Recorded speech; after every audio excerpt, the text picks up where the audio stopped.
the 5 most searched questions when it comes to purchasing a home right here in Sonoma County coming up.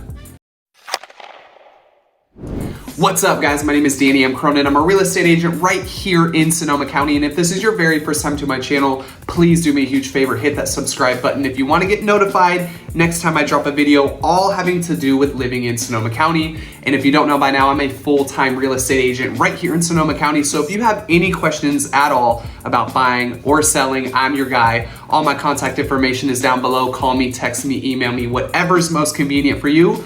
With all that being said, let's get right into today's video.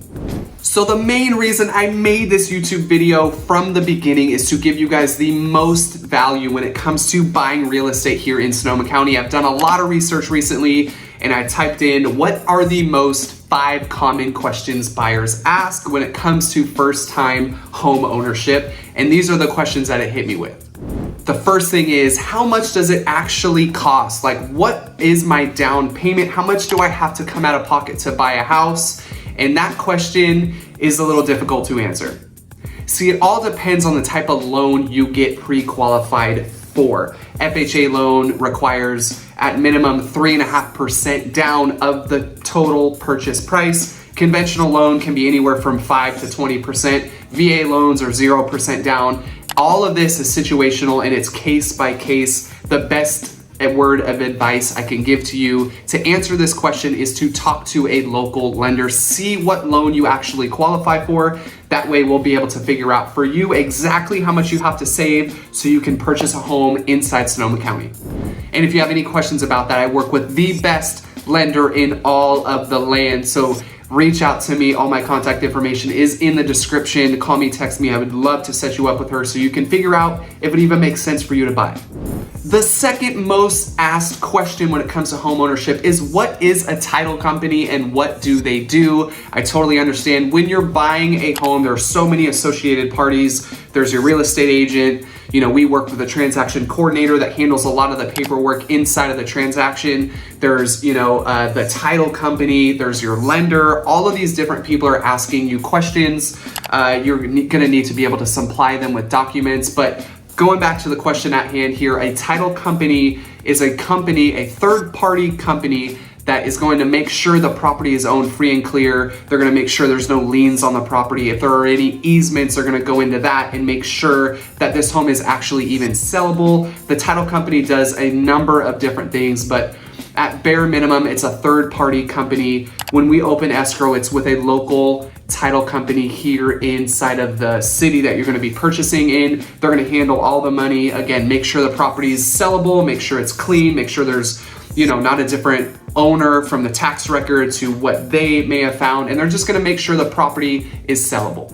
Number 3, what is an appraiser and do I even need one? So the deal with appraisals is if you're getting a loan, let's say the bank is gonna lend you $500,000 to buy a home. Obviously, the bank wants to make sure that it's gonna be a good investment. So they will send out an appraiser to appraise the property. Again, let's say the property is a $600,000 home, you're putting down $100,000. So the bank wants to make sure that they're gonna be able to get their $500,000 investment back if there were any sort of defaults on that loan. So an appraiser goes out and they basically tell us, yes, the property is good to go. It appraised at value, which means the contract price that you wrote the offer at. Then we can proceed with the transaction. But an appraisal is absolutely necessary when it comes to buying a home if you have a loan. Number 4 is, what happens if I get an inspection on a home and the inspector discovers a huge problem? Now, there's many different routes we can go from here. Number 1 being, if it's a huge problem and you just absolutely do not want to have to deal with it later on in the future, we can cancel escrow, you get your earnest money deposit back, and we move forward with shopping.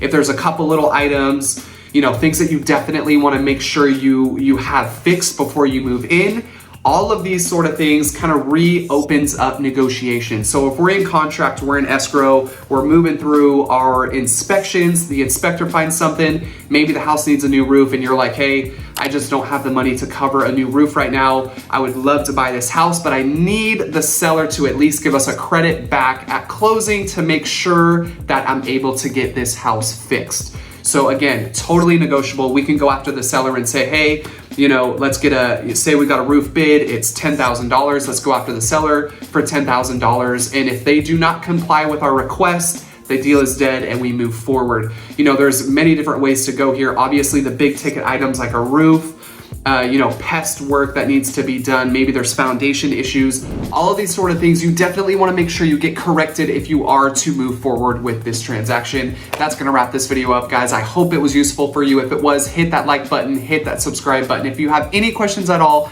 call me, text me, email me. All my contact information is down below. Thank you so much for watching, and we'll see you